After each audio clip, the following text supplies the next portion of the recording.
sempat diamankan, itu ada 5 tersangka yang telah ditetapkan.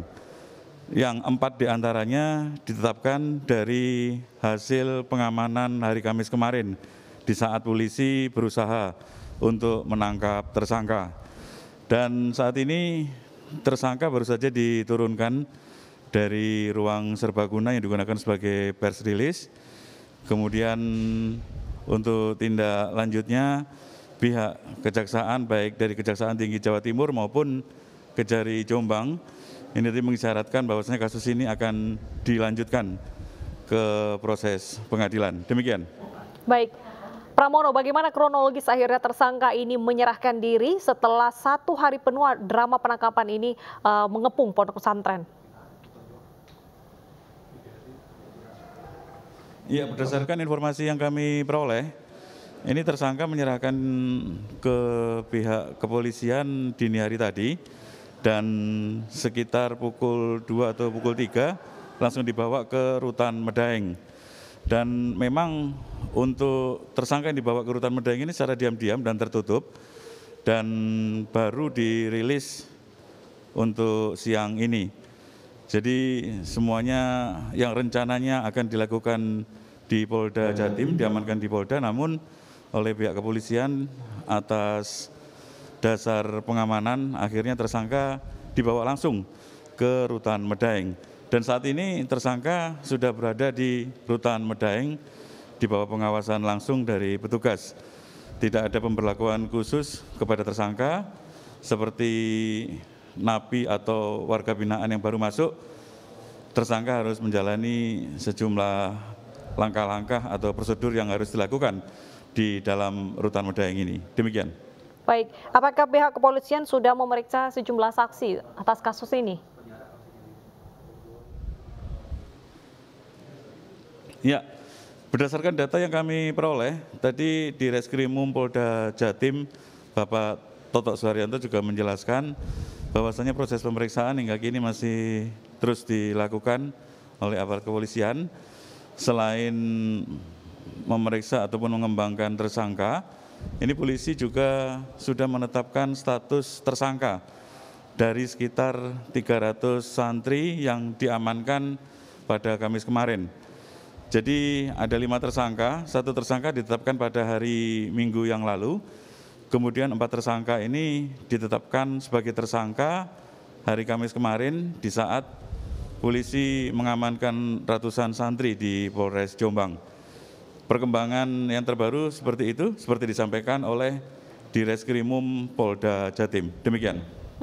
Untuk 5 tersangka yang menghalangi polisi menangkap pelaku ini, apa saja peran mereka saat itu?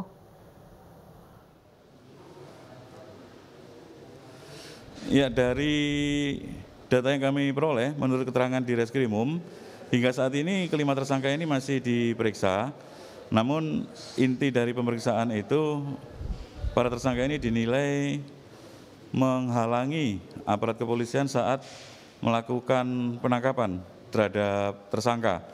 Namun untuk lebih jauh, pihak kepolisian belum bisa memastikan hasil pemeriksaan karena hingga siang ini, menurut keterangan dari Direskrimum Polda Jatim, para tersangka ini masih diperiksa di Polda Jatim. Demikian. Baik, untuk tersangka ini apakah semuanya santri dari pondok pesantren tersebut?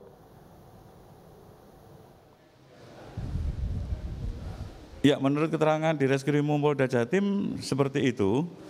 Namun dalam pers rilis yang dilakukan siang ini di Rutan Medaeng, 5 tersangka ini belum disebutkan satu persatu siapa saja, kemudian apakah mereka ini benar-benar santri atau orang lain.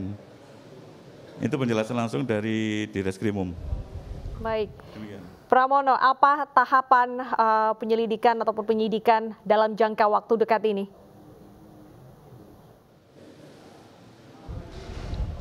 Ya, dari informasi yang kami peroleh dari Direskrimum Polda Jatim, Bapak Kombes Toto Suharyanto, untuk saat ini polisi masih terus mendalami, memeriksa para saksi yang ada, khususnya saksi yang sudah berstatus tersangka, yang baru ditetapkan tersangka pada hari Kamis kemarin. Sementara untuk tersangka utama sendiri, ini saat ini masih berada di Rutan Medaeng dan belum ada keterangan resmi bagaimana tindak lanjut. Yang jelas di dalam perselisihan tadi juga dihadiri oleh pihak perwakilan dari Kejaksaan Tinggi Jatim dan Kejaksaan Negeri Jombang, bahwasanya kasus ini akan langsung dilanjutkan ke proses pengadilan. Demikian. Baik, Pramono, setelah konferensi pers tadi, apakah ada pihak kepolisian di situ yang bisa dimintai keterangan untuk kasus terbaru ini?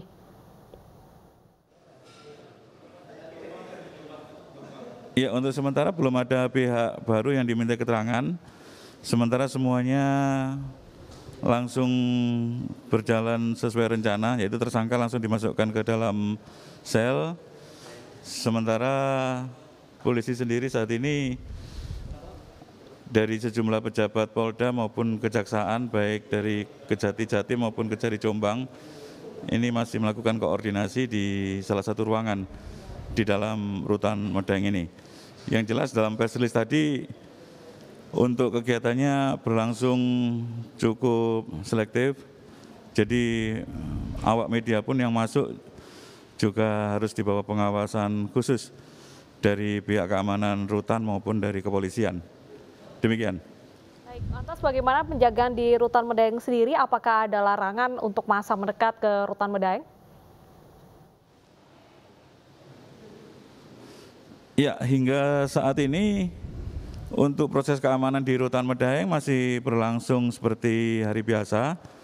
Tidak ada pengetatan ataupun pengawasan khusus terkait dengan masuknya tersangka pencabulan di Ponpes Siddiqiyah Jombang. Jadi semuanya masih berjalan normal, petugas keamanan pun juga masih menjalankan tugas seperti hari biasa. Hanya saja karena tadi banyak awak media yang masuk, sehingga akhirnya petugas harus memberikan pengawasan khusus kepada awak media. Seluruh awak media yang masuk diminta untuk meninggalkan ID card, dan tentunya ini sesuai dengan perintah dari Karutan Medaeng. Demikian. Baik, Pramono, apa saja tahapan pemeriksaan awal yang harus dilewati oleh tersangka mungkin dalam hari ini?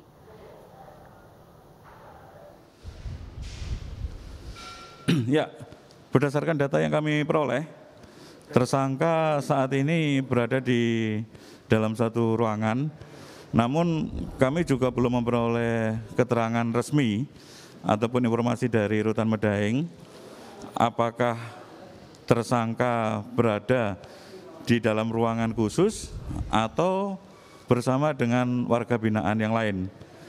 Karena memang hingga saat ini belum ada keterangan resmi dari pihak rutan. Kami yang berusaha untuk membuntuti tadi terpaksa tidak bisa mengikuti karena memang kami terhalang, hanya bisa masuk ke ruang depan rutan, tidak bisa masuk ke dalam rutan karena memang tersangka tadi langsung dikawal oleh petugas keamanan rutan maupun dari kepolisian. Demikian. Baik, Pramono, apakah ada pihak keluarga yang turut hadir di Rutan Medaeng?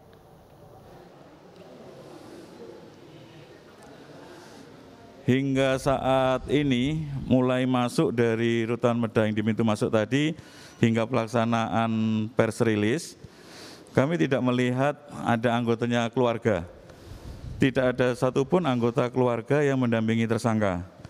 Tersangka naik ke ruang pers release, tadi didampingi langsung oleh 2 orang petugas, baik dari kepolisian maupun dari kejaksaan, serta didampingi oleh petugas keamanan dari Rutan Medaeng. Demikian. Baik. Nah, selanjutnya apa saja mungkin tahapan pemeriksaan terhadap saksi? Apakah ada yang akan dipanggil dalam jangka waktu dekat ini? Ya, terkait masalah saksi yang diperiksa ataupun tersangka lain yang diperiksa, hingga saat ini kami belum memperoleh keterangan resmi. Namun yang jelas keterangan dari Direskrim Polda Jatim saat memberikan keterangan pers tadi, ada 5 orang santri yang telah ditetapkan terkait dengan proses penangkapan tersangka pencabulan. Baik. 1 ditetapkan tersangka, diamankan saat hari Minggu lalu, 4 diamankan pada hari Kamis kemarin. Demikian. Baik, terima kasih Pramono atas informasinya. Nanti kami akan kembali mengupdate bagaimana hasil penyelidikan terbaru terhadap kasus pelecehan seksual tersebut. Pemirsa, MSA anak Kiai Jombang sempat masuk dalam daftar pencarian orang atas kasus pencabulan belasan santri. Hingga kini tim kepolisian belum berhasil. Maksud kami hingga kini kepolisian sudah berhasil menangkap pelaku. MSA alias Muhammad Subji Azal Sani telah ditetapkan menjadi tersangka pencabulan santriwati. MSA telah menjadi buron selama 6 bulan dan tim kepolisian sudah menangkap anak Kiai Besar Jombang Mursyid Thoriqoh Sidikiyah atau Kiai Muhtar Muhti. MSA lahir dan besar di lingkungan pesantren di Jombang, Jawa Timur.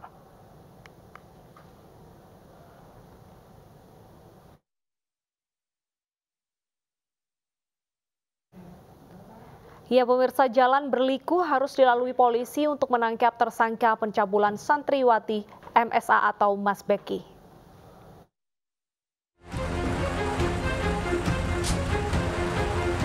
Sejak Kamis pagi, ratusan aparat kepolisian telah mengepung pondok pesantren Sidikiyah di Jombang, Jawa Timur. Namun tersangka MSA belum juga kelihatan batang hidungnya. Ratusan pendukung MSA pun ditangkap karena menghalang-halangi penangkapan. Menyadari pesantren dikepung dan ratusan masanya ditangkap, Kiai Haji Muhtar Mukti, pengasuh ponpes yang juga ayah MSA akhirnya keluar. Kepada Kapolres Jombang, ia meminta agar polisi tidak lagi berusaha menjemput paksa anaknya. Ia juga berjanji akan mengantarkan sendiri MSA ke Mapolda Jawa Timur Kamis sore. Dan nanti kalau masalah begitu, nanti saya antar ke sana. Antar ke Polda nih Mbak Yai? Iya. Kapan Mbak Yai? Nanti setelah selesai acara ini. Hari ini Mbak? Pelantikan ini. Pelantikan hari. Berarti hari ini diantar ke Polda Mbak Yai? Iya nanti. Mas Beki? Hah? Mas Beki? Iya nanti ya. Nggak usah. Sama. Sementara polisi terus mengimbau agar pihak keluarga segera menyerahkan MSA. Polisi terus fokus mencari keberadaan MSA di dalam lingkungan ponpes. Saya rasa polisi sudah berupaya sehumanis mungkin dalam upaya penegakan hukum ini. Sehingga saya menghimbau kepada keluarga tersangka MSAT ini untuk kooperatif membantu kami. Ya, sekali lagi kami menghimbau kepada pihak daripada MSAT ini, keluarga MSAT ini untuk membantu kami, kooperatif membantu kami. Meski pengepungan dilakukan sejak pagi dan keluarga berjanji menyerahkan tersangka pada sore harinya, nyatanya hingga malam MSA belum juga berhasil ditangkap.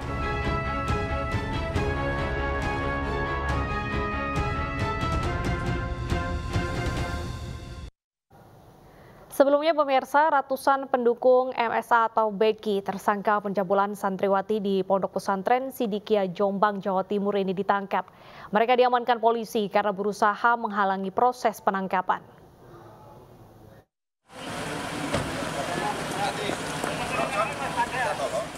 Ratusan petugas dari Polres Jombang dan Polda Jawa Timur menangkap ratusan pendukung MSA tersangka pelaku pencabulan santriwati di Pondok Pesantren Sidikiyah Jombang, Jawa Timur.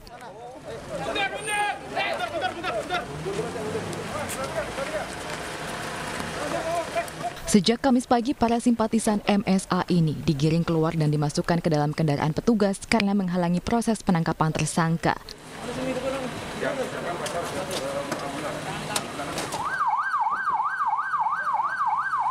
Dalam proses penangkapan ini, seorang anggota polisi digotong dan dilarikan ke rumah sakit dengan kondisi tangan berdarah karena mendapat perlawanan dari pendukung MSA.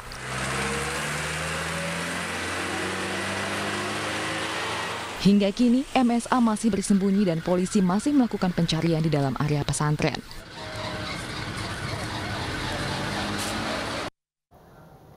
Kementerian Agama resmi mencabut izin operasional pesantren Majma'al Bahrain Sidikiyah Jombang, Jawa Timur.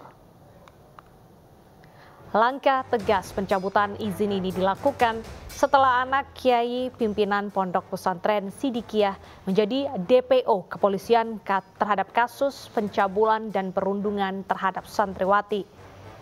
Tak hanya itu, pihak pesantren juga dinilai menghalang-halangi proses hukum terhadap yang bersangkutan. Kementerian Agama mendukung penuh langkah hukum yang telah diambil pihak kepolisian untuk mengusut tuntas kasus ini.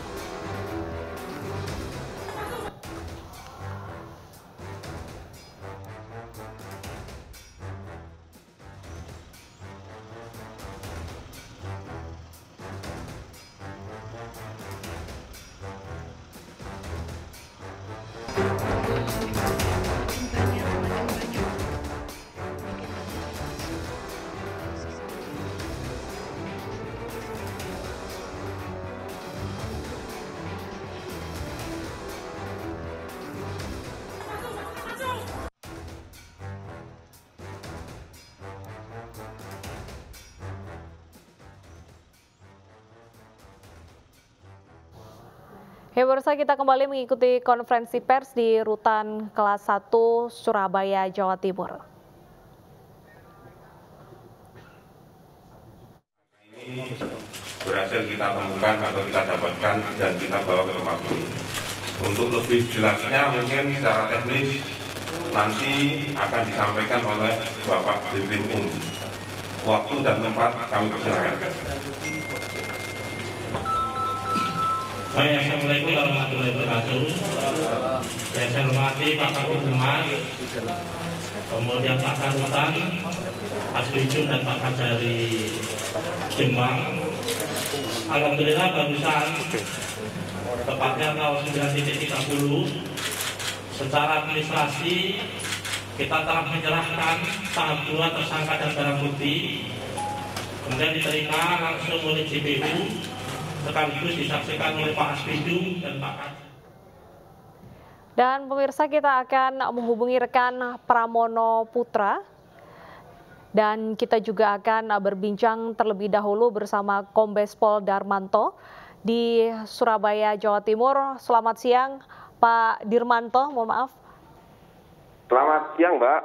Baik, Pak Dirmanto, mungkin bisa dijelaskan kembali kronologis singkat bagaimana akhirnya tersangka ini menyerahkan diri setelah pihak kepolisian 1 hari mengepung pondok pesantren. Ya.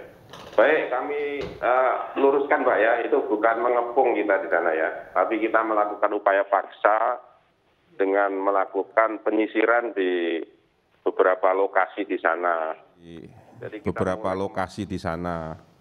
Jadi kita mulai kemarin dari sekitar jam 7.30 kita memasuki pondok, kemudian di sana juga sempat terjadi sedikit asiden ya, karena ada sedikit dihalangi oleh beberapa simpatisan, namun kita bisa lakukan langkah-langkah upaya pencegahan sehingga tidak terjadi bentrok yang meluas atau bentrok yang bisa mengakibatkan hal-hal yang tidak baik. Semua bisa kita amankan di sana dengan baik, dan kita bisa komunikasikan dengan baik dari jam 7.30 pagi sampai sekitar jam 01.00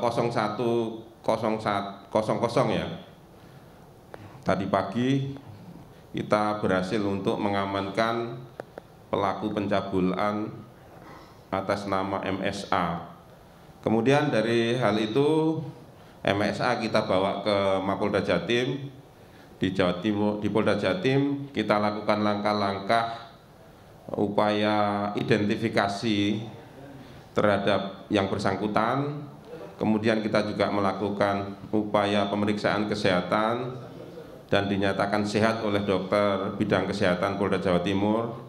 Kemudian kami berkoordinasi dengan Karutan Medaeng, dan tadi pagi sekitar jam 02.30 yang bersangkutan sudah berada di Medaeng. Baik. Kemudian pagi ini kurang lebih 30 menit yang lalu ya, tersangka sudah kita serahkan ke Kejaksaan Tinggi Jawa Timur untuk proses lebih lanjut. Demikian, Pak. Baik, Pak Dirmanto, kenapa kemarin proses penangkapannya harus berlarut-larut? Apakah ada negosiasi yang alot dengan pihak pondok pesantren? Jadi begini Mbak, memang di pondok pesantren ini kan cukup luas ya, cukup luas. Sehingga kita perlu penyisiran dari satu tempat ke tempat lain. Kemudian kita juga melakukan upaya-upaya komunikasi dengan keluarga tersangka, sehingga didapatlah tersangka dan berhasil kita amankan. Demikian Mbak. Baik, berarti kemarin bisa dibilang tersangka ini bersembunyi dan pihak keluarga menutupi hal tersebut ya? Jadi begini Mbak, kemarin kita komunikasikan kepada keluarga, kita terus-menerus ya dari pagi sampai sore, kita menanyakan keberadaannya kepada keluarga. Rata-rata yang kita tanya tidak tahu keberadaan yang bersangkutan. Sehingga kita terus ya berupaya melakukan komunikasi kepada keluarga-keluarga yang lainnya, kepada saudara-saudara kita yang ada di sana, dan akhirnya bisa kita lakukan upaya pengamanan terhadap yang bersangkutan. Demikian Mbak. Baik, Pak Dirmanto, kemarin selama rentang waktu penangkapan ini ada sebuah video yang viral di media sosial bahwa pihak pondok pesantren, tepatnya ayahnya, akan mengantarkan anaknya pada sore hari. Tapi nyatanya pada dini hari baru bisa diamankan. Ini mengapa Pak? Apakah memang dari ayahnya hingga kemarin tidak ikhlas menyerahkan anaknya? Jadi betul Mbak, jadi kemarin memang dari orang tua tersangka ini menyampaikan bahwa sore hari tersangka akan diantar kepada penyidik gitu kan. Kami terus berkomunikasi ya, sore sampai malam itu, akhirnya ya dini hari baru bisa kita temukan dan kita lakukan upaya-upaya proses penegakan hukum berikutnya. Baik, kenapa tidak jadi diantar oleh pihak keluarga Pak mungkin? Nah ini mungkin menjadi pertimbangan lain ya daripada keluarga ya. Mungkin keluarga merasa lebih nyaman, lebih aman apabila dilakukan oleh polisi sendiri. Baik. Bapak, tadi dalam konferensi pers ada 5 tersangka yang ditahan juga karena berusaha menghalangi pihak kepolisian. Apa peran mereka? Bagaimana cara mereka menghalang-halangi pihak kepolisian? Salah satu dari mereka itu Mbak, inisial DD, pada hari Minggu ya, yang lalu menghalang-halangi anggota kita, tim reskrim gabungan dari Polda Jawa Timur maupun Polres Jombang pada saat akan melakukan penangkapan terhadap saudara MSA di jalan raya yang mengakibatkan salah satu anggota kami terjatuh di situ. Demikian, Pak. Baik, 4 tersangka lainnya, Pak? 4 tersangka lainnya kita jerat dengan pasal 19 ya, Undang-Undang Nomor 12 Tahun 2002 tentang kejahatan seksual, di mana setiap orang yang menghalang-halangi proses penyidikan terhadap penegakan hukum kejahatan seksual akan diancam dengan hukuman penjara 5 tahun. Demikian, Mbak. Baik, ancaman 5 tahun penjara. Bapak, kemarin seharian publik disuguhkan dengan proses penangkapan yang cukup panjang ini, dan banyak yang menyatakan, tepatnya ahli hukum pidana ini mengatakan ini adalah proses negosiasi yang tak wajar karena berlarut-larut. Bagaimana tanggapan Anda dan juga pihak kepolisian? Jadi begini Mbak, kita selalu mengedepankan komunikasi ya, sehingga penegakan hukum itu bisa dilaksanakan secara humanis. Memang butuh proses ya, di mana komunikasi itu terus kita jalankan dari pagi, siang, sore sampai malam. Di samping itu kan kita juga melakukan upaya paksa di situ. Kita melakukan penggeledahan, pemeriksaan-pemeriksaan di sana yang bisa mendukung adanya upaya penegakan hukum ini. Demikian, Mbak. Baik. Baik, terima kasih Bapak Dirmanto atas informasinya. Kami terus menunggu bagaimana hasil penyidikan terbaru atas kasus pelecehan seksual tersebut. Dan pemirsa, tersangka Beki sudah ditahan oleh pihak kepolisian dengan 5 tersangka lainnya yang terbukti melakukan upaya menghalangi pihak kepolisian dalam menangkap Beki kemarin. Dan saat ini juga ada ratusan santriwati yang turut diamankan oleh pihak kepolisian. Kedepannya pihak kepolisian akan terus memeriksa saksi dan memberikan perlindungan kepada korban yang merupakan santriwati dari pondok pesantren. Seperti yang kita ketahui bahwa kasus ini sudah bergulir sejak tahun 2017 dan tersangka sudah ditahan dan ditetapkan sebagai tersangka pada Januari 2022. Dan pemirsa, kami akan terus mengupdate informasi terkait dengan kasus pencabulan santriwati di Pondok Pesantren Sidikiyah di program kami selanjutnya.